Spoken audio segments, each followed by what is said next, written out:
హల్లెలూయా. Good morning. ఎలా ఉన్నారు? ఎక్కడున్నారు? ఏం చేస్తున్నారు? అంటే అందరికీ మార్నింగ్ అది కదండి. మీరు వేరే వేరే దేశాల్లో చూస్తున్నారు, వేరే వేరే సమయాల్లో చూస్తున్నారు. మరి ఎప్పటికప్పుడు మీరు ఎలా ఉన్నారు, ఎలాగా దేవుని వాక్యం ద్వారా బలపడుతున్నారు అన్నది ఒక చిన్న వాట్సాప్ మెసేజ్ పెట్టి పంపిస్తే మాకు ఎంతో ప్రోత్సాహకరంగా ఉంటుంది. ఎందుకంటే మీ గురించి మేము ప్రార్థిస్తున్నాం, పట్టించుకుంటున్నాం. మీరు బాగుండాలని, మీరు ఆధ్యాత్మికంగా వర్ధిల్లాలని రోజు దేవుని వాక్యం మీకు అందిస్తున్నాం. రెండవ చిన్న ప్రార్థన. పరిశుద్ధుడా, నీకు వందనములయ్యా. మమ్మల్ని నీవు ఎన్నుకున్నావయ్యా, కోరుకున్నావయ్యా, దీవించావయ్యా. మా ఆధ్యాత్మిక జీవితాన్ని కాపాడుకోవడానికి నీ గొప్ప తలపులు మా పట్ల నెరవేరు వరకు నీకు ఇష్టలుగా నీ వాక్యానుసారంగా బ్రతుకుటకు మాకు సహాయం చేయమని క్రీస్తు నామములో అడుగుచున్నాను తండ్రి. ఆమేన్. అవునండి, మీరు రక్షించబడ్డారా? ప్రభు మిమ్మల్ని ఎన్నుకున్నాడు అని మీకు తెలుసా? ప్రభువు కోరుకున్నాడు నన్ను అని మీరు ఎరుగుదురా? ఎస్, ముందుగానే ఆయన మనల్ని చూచాడు, ప్రేమించాడు, కోరుకున్నాడు, ఎన్నుకున్నాడు, ఏర్పరచుకున్నాడు. తల్లి గర్భంలో ఉన్నప్పుడే మనల్ని ఎరిగిన ప్రభు మన వ్యక్తిగత విషయాలు, మన సొంత విషయాలు అన్నిటినీ తన అధ్యయనంలోకి అప్పచెప్పాలని, తన చిత్తంలో బతికితే మన జీవితంలో ధన్యులమవుతామని మనల్ని మొదటగానే దేవుడు కోరుకున్నాడు. కానీ విచారం ఏంటంటే, వాళ్ళు చాలామంది దేవుని చేత కోరుకోబడిన వారు దేవుని చిత్తాన్ని ఎరగటం లేదు, ఎరిగినా విధేయులవటం లేదు. విధేయులైన మధ్యలో ఆగిపోతున్నారు, వెనుదిరుగుతున్నారు. చూడండి, నాగట మీద చేయి పెట్టి వెనక్కి తిరిగి చూచేవాడు నాకు పాత్రుడు కాదన్నాడు. అంతం వరకు సహించేవాడే రక్షించబడతాడు. దేవుడు ఎన్నుకున్న చాలా గొప్ప వ్యక్తులు బైబిల్లో చాలా మంది ఉన్నారు. ఉదాహరణకి దేవుడు సంసోన్ని ఎన్నుకున్నాడు. వాళ్ళ తల్లిదండ్రులతో మాట్లాడి, నీ కడుపును పుట్టేవాడు ప్రత్యేకంగా ఉంటాడు, నాజీరు చేయవాడు ఉంటాడు, నా కోసం ప్రతిష్ఠించిన వాడు ఉంటాడు. మీరు వాడిని చిన్నప్పటి నుంచి నిష్ఠగా పెంచాలి. రాక్షసం ముట్టకుండా, అపవిత్రమైన దాన్ని ముట్టకుండా నా కొరకు ఏర్పరచండి. నేను అతని ద్వారా నా ఆలోచనలో నా ప్రణాళికలు నేను నెరవేర్చాలి. ఈ ఫిలిస్తీన్ల చేతుల్లో నుంచి ఇశ్రాయేలుని విడిపించాలి అన్నది వారికి బయలుపరిచారు. అలాగే భార్యాభర్తలు ఇద్దరు మా బిడ్డను పెంచడం మాకు నేర్పు అన్నారు. బిడ్డ పుట్టినప్పుడు ఆ రీతిగానే నాజీరు చేసి అతన్ని ప్రతిష్ఠించి చాలా వైరాగ్యంగానే పెంచారు. సంవత్సరం చెప్పారు, నువ్వు దేవుని చేత కోరుకొనబడేవాడివా? నీకున్న ప్రత్యేకమైన బలం, ప్రత్యేకమైన ప్రజ్ఞ దేవుడిచ్చింది. నువ్వు శత్రువుతో యుద్ధం ఆడాలి. కానీ దేవుడి చేత కోరుకొనబడి ప్రతిష్ఠించుకున్న సంసోను జీవితంలో అవకతవకలు చూస్తున్నాం. ఆడిగడితో యుద్ధం పోయినాడు, ఎవరో అమ్మాయిని చూశాడు, నాకు ఆ అమ్మాయి కావాలన్నాడు, పెళ్లి చేసుకున్నాడు, ఆ సంసారం నిలబడలేదు. అప్పటి నుంచి అతని జీవితంలో గందరగోళం అయిపోయింది, ఒక అస్థిరం అయిపోయింది. అయినా దేవుడు విడిచిపెట్టలేదండి. దేవుడు విడిచిపెట్టలే. నా ప్రణాళికలు తన ద్వారా నెరవేరాలని, ఆ శత్రువుల్ని జయించడానికి దేవుడు ప్రేరేపించి పచ్చి గాడిద ఎముకతో 1000 మందిని చంపడానికి దేవుడు శక్తినిచ్చాడు. శత్రువులు ఏంటండి, పచ్చి గాడిద దవడ ఎముక అంట. ఎండిన ఎముకైతే ఇరిగిపోద్ది, పచ్చి గాడిద ఎముక కాబట్టి ఎరగల అంతమందిని ఓడించిన. మన జీవితాల్లో కూడా దేవుడు వాడుకుంటున్నాడు అంటే మనం సరిగ్గా ఉన్నామనో పర్ఫెక్ట్ అనో అనుకోవద్దండి. ఆయన ప్రణాళికలు ఉంది కాబట్టి వాడుకుంటున్నాడు. అప్పటికే సంసోను తప్పిపోయాడు. అయినా కూడా దేవుడు తనిచ్చిన మాట ప్రకారం, ఆయన మాట తప్పనివాడు కాబట్టి తన కార్యాన్ని నెరవేర్చడానికి వాడుకున్నాడు అంతే. కానీ సంసోను చేసేదంతా ప్రభు అంగీకరించాల. ఇది మనం ఎప్పుడు గుర్తుపెట్టుకోవాలండి. దేవుడు నీకు ఇచ్చిన వాగ్దానాలను బట్టి నిన్ను దీవిస్తాడు. నిన్ను ఆశీర్వదిస్తాడు, నిన్ను ఆయన కొరకు వాడుకుంటాడు. కానీ నీ గొప్పతనం, నీ బలం అనుకున్నావంటే అది చాలా భయంకరం. ఆయన కృపా కనికరాలు కలిగిన వాడు. నాకేంటి, నన్ను దేవుడు పిలుచుకున్నాడు కాబట్టి వాడుకుంటాడు అని అంట కుదరదండి. అందరూ పిలువబడ్డారు, కానీ అందరూ నిలబడలేకపోతున్నారు. ఆయన నమ్మదగిన వాడే, మనం నమ్మకస్తులుగా ఉండాలి కదా. అందుకే నేను భయంతో వణుకుతో నా రక్షణ కొనసాగించుకుంటున్నాను గత 55 years నుంచి. చాలా ముఖ్యమండి. వృద్ధాప్యంలో సొలొమోను తప్పిపోయాడు. అనేక రీతిలుగా అనేక మంది భక్తులు స్థిరపడిన తర్వాత హృదయంలో గర్వించి తప్పిపోయారు ఉందండి. కాబట్టి దేవునికి ఎప్పుడు సమస్తమైన ఘనత మహిమ ఇవ్వాలి. కానీ మళ్ళీ సంసోను దేవుని దీర్ఘశాంతాన్ని చులకనగా చేసిన వలన 1, 2, 3 సార్లు ఆ దెలీలా అపహాస్యం చేసి, నా బలం ఎక్కడ, నీ బలం ఎక్కడుందంటే ఏదో అబద్ధాలు చెప్పి ఏదో బాగానే ఉంది, నా బలం పోదనుకున్నాడు. 3వసారి 4వసారి కొని నా జుట్టు కత్తిరిస్తే పోద్దని చెప్పేసినప్పుడు ఆమె అంత పని చేసింది. ఆ ఫిలిస్తీన్లు వచ్చి పడుతున్నారు, సర్దార్లు వచ్చి మీద పడుతున్నారు అనగానే ఆయన ఎప్పటిలాగా వెరజిమ్ముకుందాం అనుకున్నాడు. ఎప్పటి వల్లే వెరజిమ్ముకుందాం. దయచేసి గమనించాడు. నువ్వు ఎంత అవిధేయుడివైనా, ఎన్నిసార్లు దేవుని దుఃఖపరిచినా ఇంకా నిన్ను వాడుకుంటున్నాడు అంటే ఇంకెప్పటికీ వాడుకుంటాడని అర్థం కాదు. ఎప్పటికీ వాడుకుంటుంది. ఇదే మీకు చివరి అవకాశం. దేవుని ఆత్మను దుఃఖపరచకండి. ఆయన కృపా అనుగ్రహాలను, దీర్ఘశాంతాన్ని నిర్లక్ష్యం చేయకండి. దేవుడు ఆయన పిలుపును బట్టి, ఆయన ఇచ్చిన పిలుపును బట్టి, ఆయనతో ప్రారంభించిన దాన్ని బట్టి, దేవుడితో ప్రారంభించింది ఏదైనా జయంతో ముగుస్తుందండి. మనం ప్రారంభించుకునే అన్ని ఓటమిలోనే ముగుస్తాయి. అలాగే సంసోను ఓడిపోయాడు, చాలాసార్లు ఓడిపోయాడు, అనేక విషయాల్లో ఓడిపోయాడు, చెరలో పెట్టబడ్డాడు, బానిస అయిపోయాడు. కానీ దేవుని కృప అతన్ని విడవలేదు. చూడండి, మన జీవితంలో మనకు తెలియకుండానే పరిశుద్ధాత్ముడు మనల్ని ఒప్పించినప్పుడు మన తప్పును గ్రహించుకొని ప్రార్థించడం మొదలు పెడతాం. అవునండి, ఆ అవకాశాలు ఇవ్వకుండా దేవుడు మనల్ని వదిలిపెట్టడు. కోరుకున్నాడు కదా, అందుకే నీకు మళ్ళొక అవకాశం ఇస్తున్నాడు. ఆ అవకాశాన్ని, ఆ పరిశుద్ధాత్మ ప్రేరేపణలకు నువ్వు లొంగితే దీవించబడతావు. దేవుని ప్రణాళిక నీ పట్ల నెరవేరుతుంది. ఎందుకంటే నిన్ను పిలుచుకున్నాడు ఆయన నిన్ను ఏర్పరచుకున్నాడు. నువ్వు ఆయనతో జీవితం ప్రారంభించావు. సంసోను జీవితం దేవునితోనే ప్రారంభమైంది కాబట్టి దేవునితోనే అది ముగియాలి. అది జరిగింది. ఇక్కడ చూడండి, న్యాయాధిపతుల గ్రంథం 16వ అధ్యాయం, న్యాయాధిపతుల గ్రంథం 16వ అధ్యాయం 28వ వచనం చదువుతున్నాను చూడండి. అప్పుడు సంసోను, యెహోవా ప్రభువా, దయచేసి ఈసారి మాత్రమే నన్ను బలపరచుము. నా 2 కన్నుల నిమిత్తము ఫిలిష్తీయులు ఒక్కమారే దండించి పగ తీర్చుకోండిమ్మని యెహోవాకు మొరపెట్టను.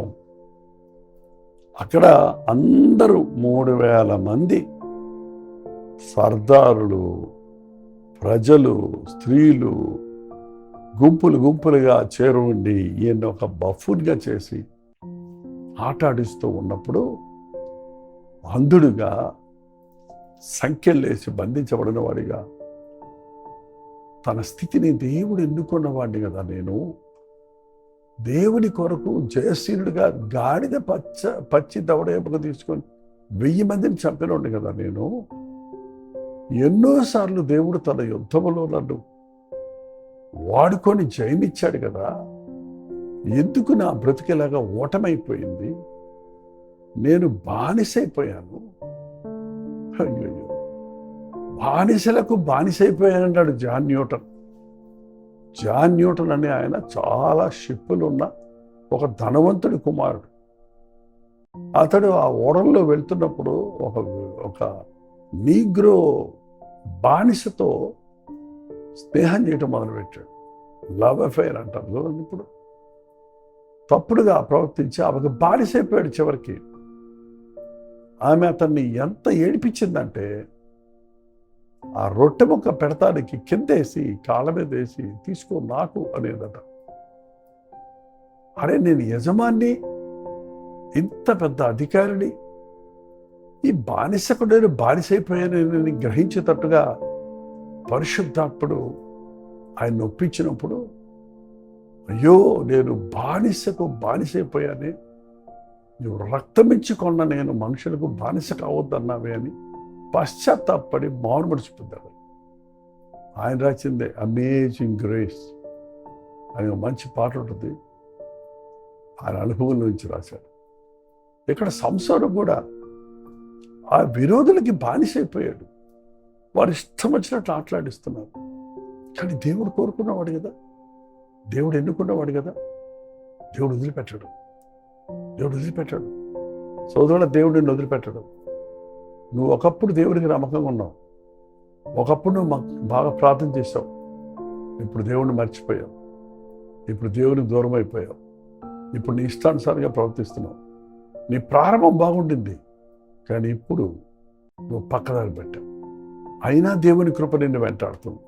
మేబీ ఈరోజు ఈ వర్తమానం ద్వారా దేవుడు తిరిగి నీ మనోనేత్రాలు తెరవాలని, నువ్వు నోరెత్తి ఎలుగెత్తి ప్రార్థించాలని కోరుతున్నాడన్న పరిశుద్ధాత్ముడు ఒప్పిస్తాడండి మనం. ఆ ఒప్పించినప్పుడు సంసారం ఏమన్నాడు చూడండి, దయచేసి దేవా దయచేసి ఒక్కసారి మాత్రము నన్ను బలపరచు, దయచేసి నన్ను బలపరచు, నా 2 కన్నులు పీకిన ఈ ఫిలిష్తీయుల్ని దండించడానికి నాకు సహాయం చేయి. ఏంటండి, ఒక్క చిన్న ప్రార్థన చేశాడు. ఎందుకు పుట్టాడు సంసోను, ఎందుకు పుట్టించాడంటే ఫిలిష్తీయులను అంతం చేయడానికి. 3,000 మంది ఫిలిష్తీయులు సర్దారులు ముఖ్యమైన వాళ్ళు ఉన్న ఆ దేవాలయంలో 2 స్తంభాలు ఉన్నాయట. ప్రార్థించుకొని ఆ 2 స్తంభాల దగ్గర నన్ను తీసుకెళ్ళమని 2 స్తంభాల మధ్యలో నిలబడి, దేవా ఒక్కసారి జ్ఞాపకం చేసుకో అన్నప్పుడు ఆ 2 స్తంభం మీద 3,000 మంది గ్యాలరీలో పట్టేటువంటి అంత పెద్ద హాల్లో దేవుని శక్తి నిరూపించడానికి నన్ను జ్ఞాపకం చేసుకోమని ప్రార్థిస్తే 2 చేతులతో ఆ స్తంభాలు తోసినప్పుడు ఆ గుడికి ఆధారముగా ఉన్న 2 స్తంభాల మధ్య ఒకదానిని ఒకటి కుడి చేత్తో ఒకదానిని ఎడమ చేత్తో పట్టుకొని నేను ఫిలిష్తీయులను చనిపోదు గాక అని చెప్పి బలంతో వంగినప్పుడు గుడి ఆ సర్దారుల మీదను దానిలో ఉన్న జనుల మీదను పడెను. మరణకాలమున అతడు చంపిన వారి శవముల లెక్క జీవితకాలమందు అతడు చంపిన లెక్క కంటే ఎక్కువ అయ్యాను.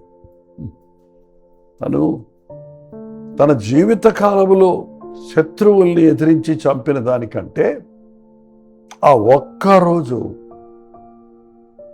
అంతమందిని జయించే శక్తినిచ్చాడు దేవుడు. సంసోను జీవితము చాలా అడ్డదిడ్డాలుగా వెళ్ళినప్పటికీ చివరికి దేవుడు ఉద్దేశించిన కార్యం జరిగింది. అక్కడ ఫిలిష్తీయులను అంతం చేశాడు. ఇశ్రాయేలీయుల్ని బాధ పెడుతూ వారిని హింసిస్తున్నటువంటి వారి నుండి విడిపించడానికి దేవుడు సంసోనును వాడుకున్నాడు. ఖచ్చితంగా నీ పట్ల ఒక ప్రణాళిక ఉంది, అది నీ జీవితంలో నెరవేరాలని కోరుతున్నాడు. నీవు దేన్ని నిర్లక్ష్యపరచవద్దు. తప్పిపోయావా, జారిపోయావా, ఇంకింతే నా జీవితం అనుకోవద్దు. Go back to Jesus. ఈ ఒక్కసారి నన్ను జ్ఞాపకం చేసుకో, నువ్వు ఎన్నుకున్నవాడిని కదా, నువ్వు ప్రేమించినవాడిని కదా, నువ్వు వాడుకున్నవాడిని కదా, ఇప్పుడు నేను చెడిపోయాను, నన్ను జ్ఞాపకం చేసుకో అని ప్రార్థన చేయండి. దేవుడు మీ ద్వారా తను ఆశించిన దాన్ని జరిగిస్తాడు. కోర్స్ సంసోను దేవుని పర్ఫెక్ట్ విల్లో ఉండుంటే అతడు సజీవుడిగా ఉండేవాడు, ఫిలిష్తీయులను పూర్తిగా అంతం చేసి ఉండేవాడు. కానీ వారితో పాటే అతను కూడా చనిపోయాడు. మనం ఎంతగా దేవుని కార్యాలు నిర్లక్ష్యం చేస్తామో అంతగా నష్టపోతాం. అందుకని దేవుని చిత్తం ఎరిగి మొదలు పెడతాం. దేవుని చిత్తముతో ప్రారంభించింది ఏదైనా సరే జయముతోనే ముగిస్తుంది అనడానికి ఒక ఉదాహరణ, సంసోను జీవితంలో ఓడిపోలేదు. సాక్ష్యం పాడు చేసుకున్నాడు, తప్పులు చేశాడు, కానీ పశ్చాత్తాపడతానికి దేవుడు దారి మార్గం చూపాడు. సంసోను నరకానికి పోయాడా, పరలోకానికి పోయాడా అని కొంతమంది అడుగుతారు. సంసోను నరకానికి పోయాడని చెప్పేవాళ్ళు ఉన్నారు. కానీ గమనించండి, హెబ్రీలు రాసిన పత్రికలో విశ్వాసుల జాబితాలో సంసోను పేరు ఉంది. కాబట్టి జీవగ్రంథంలో ఆయన పేరు ఉంది. దేవుడు క్షమించిన వాడిని నేరారోపణ చేయవాడు ఎవరు లేడు. దయచేసి ఎప్పుడైనా ఏర్పరచబడిన వాడా, ఎన్నుకొనబడిన వాడా, పిలువబడిన వాడా, దేవుని ప్రేమను అనుభవించిన వాడా తప్పులో ఉన్నారేమో ఇంకింతే అనుకొని అక్కడే ఉండకండి. తిరిగి ప్రభు దగ్గర రండి. తిరిగి నాకు ఎప్పుడైనా మీరు ఉపవాసం ఉండి కన్నీళ్ళు విడిచి హృదయపూర్వకంగా నాకు మొరపెడితే నేను మిమ్మల్ని కనికరిస్తాను, కరుణా హృదయం కలిగిన ప్రభు క్షమిస్తానంటున్నాడు. కాబట్టి అవకాశాలను మనం ఉపయోగించుకుందాం. ప్రార్థన. పరిశుద్ధుడా, ప్రేమగల తండ్రి, మా జీవితాల్లో నీతో ప్రారంభించి నీకు దూరం అయిపోయే స్థితిలోనికి పోక, దారి తప్పినా పడిపోయినా లేవనెత్తే ప్రభు నాకు ఉన్నాడని నీ వైపే వెళ్ళటకు తిరిగి రాని ఉద్దేశించడం నా ఎద్దకే రావాలని నువ్వు చెప్పినట్లే ఈ లోకంలో తప్పించుకునే మార్గం మాకు వేరు లేదు కదా. ఇంత గొప్ప రక్షణ నిర్లక్ష్యం చేసినాడు, మేము ఎలాగో తప్పించుకుందామని గుర్తించి సాక్షి ఉంచాలని నీ చేతుల్లోనికి వచ్చి దీవించబడటకు నీ రాజ్య వారసులవుటకు సహాయం చేయమని క్రీస్తు నామములో అడుగుచున్నాను తండ్రి. ఆమేన్. తండ్రి అయిన దేవుని యొక్క ప్రేమయు, కుమారుడైన క్రీస్తు యొక్క కృపయు, ఆదరణకర్త అయిన పరిశుద్ధాత్మ యొక్క సహవాసము కుడి వచ్చిన మనందరికీ ఇప్పుడు సదాకాలం తోడయుండును గాక. ఆమేన్. దేవుని స్తోత్రం.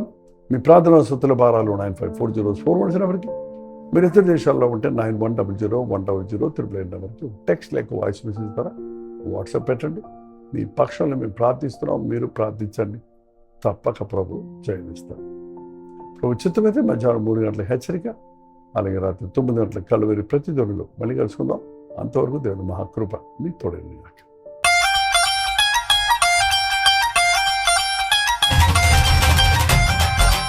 హల్లెలూయా. ఢిల్లీ పరిసర ప్రాంతాల్లో ఉన్న వారికి శుభవార్త. ప్రభు చిత్తమైతే జూలై 29వ తారీఖు మధ్యాహ్నం 2 గంటల నుంచి 5 గంటల వరకు, అలాగే 5 గంటల నుంచి 9 గంటల వరకు 2 సెషన్స్గా 1 డే గెట్ టుగెదర్ను ఢిల్లీలో మీ కొరకు ఏర్పాటు చేస్తున్నాం.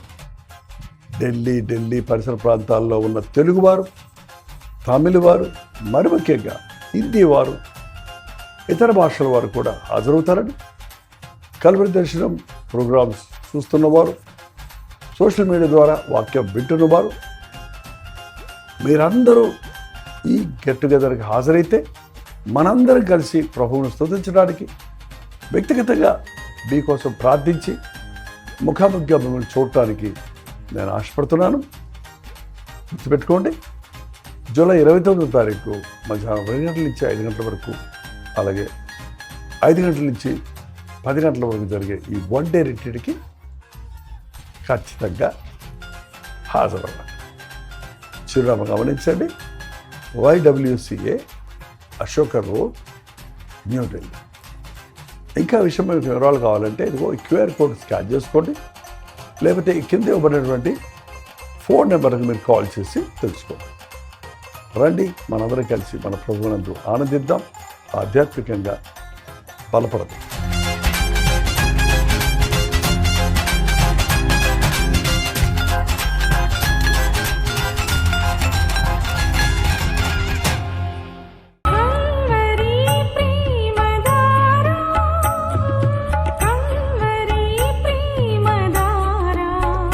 కల్వరి ప్రేమధార అనే మా ద్విమాస పత్రికను ఈ మధ్య త్రైమాస పత్రిక అంటే 3 నెలలకి ఒక్కసారి మాత్రమే ప్రింట్ చేయగలుగుతున్నాం. మరి గత 40 సంవత్సరాల పైబడి కొనసాగుతున్న ఈ పత్రికను ఆపు చేయటం ఇష్టం లేక దీన్ని త్రైమాస పత్రికగా మార్చున్నాం. మీరు కలువరి ప్రేమధార పత్రికను చదువుతున్నారా? ఒక ఉచిత పత్రిక కావాలంటే ఇవ్వాలే మీ పేరు, చిరునామా, అడ్రస్తో పాటు ఇంటి నెంబర్తో పాటు క్లియర్గా పంపించండి. తప్పకుండా ఒక ఉచిత పత్రికను మీకు పంపిస్తాం.